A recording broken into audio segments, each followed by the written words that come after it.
फिर से आप सभी का स्वागत है रॉयल करियर के इस यूट्यूब चैनल पे।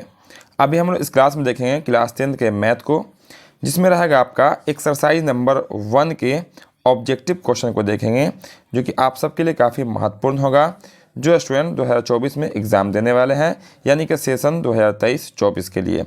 तो बस तैयार हो जाइए सब स्टूडेंट और जल्दी जल्दी आप सब लोग आंसर बताएंगे, चूँकि रहेगा यहाँ पे सिर्फ और सिर्फ ऑब्जेक्टिव क्वेश्चन। चलिए हम लोग बिना समय गवाए हुए आज के क्लास को शुरू कर लेते हैं। उससे पहले यदि कोई चैनल पर नए हो, पहली बार क्लास कर रहे हो, चैनल को सब्सक्राइब जरूर कर लेंगे। चलिए देखिए आज के क्लास का यहाँ पे हम लोग पहला नंबर क्वेश्चन, जो कि आपको दिख रहा होगा, फर्स्ट नंबर क्वेश्चन में कहा गया 0 और 50 के बीच विषम संख्याओं की संख्या क्या होती है। तो विषम संख्या वैसी संख्या जो 2 से पूरी भागने लगे, वो आपकी विषम कहलाती है। फॉर एग्जाम्पल की अगर बात कीजिएगा तो आपका हो जाएगा 1, 3, 5, ये सब आपकी विषम संख्या है। तो 0 और 50 के बीच जो विषम संख्या होगा वो आपका होगा 25। ऑप्शन नंबर बी इसका राइट आंसर होगा। चलिए दूसरा नंबर क्वेश्चन देखिएगा, तो दूसरा में है आपका 5, 15 और 20 के लौसा और मौसा का अनुपात क्या होगा। तो सबसे पहले आप लौसा निकालिए। तो 5, 15 और 20 का जो लौसा निकल के आएगा वो निकल के आएगा आपका 60। कितना निकल के आएगा आपका 60 निकल के आएगा। उसके बाद अनुपात है तो अनुपात कर देते हैं। फिर आपको बोला गया मौसा, क्या बोला गया मौसा, 5, 15 और 20 का मौसा निकालिएगा तो आपका निकल के आएगा 5। फिर काटिएगा आपको तो 5 इकाई 5 एक बार में कट जाएगा, 12 पंचे 60, यानी कि 12:1 आपको दिख रहा होगा। ऑप्शन नंबर डी में 12:1 ये इसका राइट आंसर होगा। चलिए बात कर लेते हैं तीसरे नंबर क्वेश्चन की। तीसरा में कहा गया है निम्न में कौन अपरिमेय नहीं है। अपरिमेय नहीं है यानी कि ढूंढना है हमको परिमेय संख्या। तो देखिए ये आपका √10 अपरिमेय है, ये भी आपका √24 अपरिमेय है, ये भी आपका √35 अपरिमेय है, जबकि ये वाला आपका अपरिमेय नहीं है, यानी कि आपका आंसर हो जाएगा ऑप्शन नंबर कौन डी, जो कि आपको √121 121 दिख रहा है, जिसका वर्गमूल हो जाएगा आपका 11।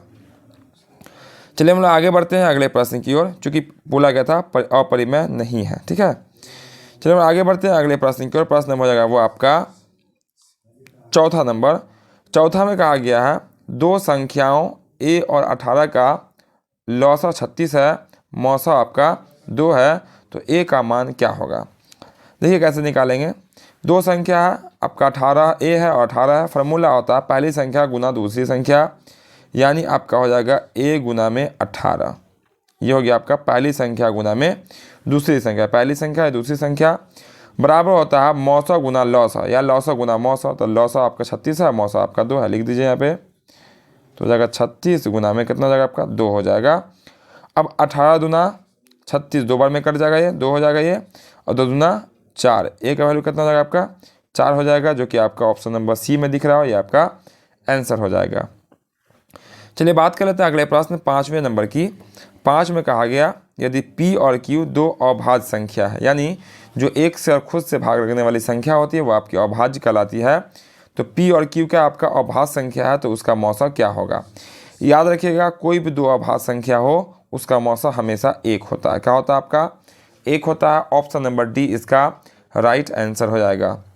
चलिए हम लोग आगे बढ़ते हैं अगले प्रश्न की ओर। प्रश्न नंबर हो जाएगा वो आपका 6 नंबर। 6 में देखिए तो कहा गया सबसे छोटी अभाज्य और सबसे छोटी भाज्य संख्या का गुणनफल क्या होगा। तो याद रखिएगा सबसे छोटी जो अभाज्य संख्या होती है वो 2 होती है, गुणनफल कहा गुणनफल करेंगे, और सबसे छोटी भाज्य संख्या वो आपकी 4 होती है। अब यहाँ पे कितना हो जाएगा, तो 4 दूना 8 हो जाएगा। आंसर हो जाएगा आपका ऑप्शन नंबर सी।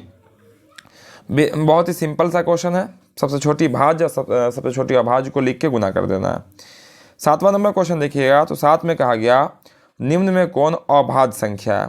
अभाज्य संख्या जो किसी के टेबल में यानी कि पहाड़ा में नहीं आता हो वो आपका अभाज्य संख्या कहलाएगा। अब देखिए ये होगा आपका 29, यानी कि जो एक से और खुद से भाग लगे वो आपकी अभाज्य संख्या होती है। ठीक है, चलिए 8वां नंबर क्वेश्चन देखिएगा, तो 8 में कहा गया 3.27 ऊपर लगा हुआ है आपका रैकरिंग। देखिएगा ऊपर यहाँ पर रैकरिंग आपको दिख रहा होगा, ये कैसी संख्या है, तो ये आपकी परिमेय संख्या। क्या आपका परिमेय संख्या, इसे हम p/q के रूप में बदल सकते हैं। चलिए हम लोग आगे बढ़ते हैं अगले प्रश्न की ओर। प्रश्न नंबर हो जाएगा वो आपका 9 में कहा गया है किसी पूर्णांक m के लिए सम संख्या का रूप होगा। यानी m कोई भी पूर्णांक हो, सम संख्या क्या आएगा, तो हम m की जगह पे 1 2 3 4 5 6 कोई भी नंबर डालेंगे तो आपका रिजल्ट सम आएगा। अब देखिए यहाँ पे जैसे ही m के पे 1 डालिएगा तो 1 और 2 3 हो जाएगा, जो कि विषम हो जाएगा, तो ये नहीं होगा। आगे बढ़िए, m के जगह पे अगर 1 डाल दिएगा तो 2 1 2 और 1 3 हो जाएगा, ये भी नहीं होगा।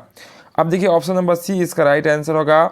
m की जगह पे आप 1 डालिए, 1 डालिए, 2 डालिए, 3 डालिए, 4 डालिए, कुछ भी डालिएगा तो रिजल्ट आपका पूर्णांक में, वो भी सम में आएगा। किस में आएगा, सम संख्या में आएगा। तो आंसर हो जाएगा आपका ऑप्शन नंबर सी। चलिए 10वां में देखिएगा, 10 में कहा गया निम्न में कौन अपरिमेय नहीं है। क्या बोला गया, अपरिमेय नहीं है, यानी कि आपको परिमेय ढूंढना है। तो आंसर हो जाएगा आपका √64/81। ये कैसे हो जाएगा, चूंकि 64 का वर्गमूल 8 हो जाएगा और ये आपका 81 का वर्गमूल 9 हो जाएगा। ये रूट के बाहर निकलने वाला है, जबकि यहाँ पे आप गुना किया तो √6 हो जाएगा। ठीक है, चलिए हम लोग आगे बढ़ते हैं अगले प्रश्न की ओर। प्रश्न नंबर हो जाएगा वो आपका 11 नंबर। 11 में देखिएगा तो 11 में आपको दिख जाएगा निम्नलिखित में किसका दशमलव प्रसार, क्या बोला गया, शांत है। तो किसका दशमलव प्रसार शांत है, तो आंसर हो जाएगा आपका ऑप्शन नंबर ए। ये कैसे हम लोग समझते हैं, तो हम आपको पूरा पढ़ा चुके हैं, प्लेलिस्ट में आप देख लीजिएगा, चैप्टर वाइज बहुत सारे वीडियो अपलोड होंगे। तो जिसके बटा में 2 के गुणनखंड वाला या 5 के गुणनखंड वाला होता है तो आपका शांत होता है। यहाँ पे आपको 8 दिख रहा है, 2 का गुणनखंड वाला, इसलिए आपका शांत होगा। अब देखिए 12 नंबर बात करेंगे तो 6/15 दिख रहा है, दशमलव प्रसार यहाँ ही पूछा गया। तो देखिए 6 का 6 बटा आपको 15 दिख रहा है, 15 का भाज्य गुणनखंड कीजिएगा तो हो जाएगा आपका 3 गुना 5। कितना हो जाएगा आपका 3 गुना 5। अब 3 तो दिख रहा है लेकिन 3 दूना 6, ये कट जाएगा।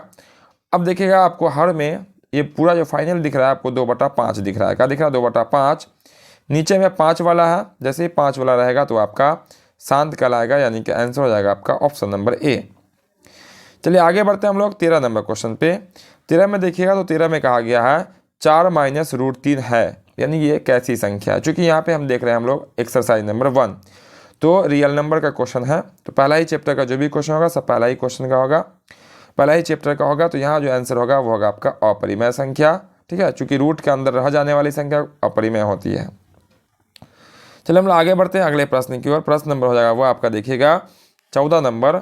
14 में कहा गया निम्नलिखित में कौन अपरिमेय संख्या। देखिएगा अपरिमेय संख्या जो रूट के अंदर रह जाए वो आपकी अपरिमेय संख्या होगी। तो होगा आपका √3/5, ये आपकी अपरिमेय संख्या है।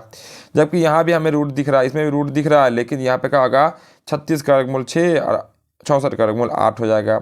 यहाँ 1 का वर्गमूल 1 और बटा 81 का वर्गमूल 9 हो जाएगा। यहाँ आपका -9 का -9 और 49 का वर्गमूल 7 हो जाएगा, जबकि इसका वर्गमूल नहीं होगा, यानी अपरिमेय होगा।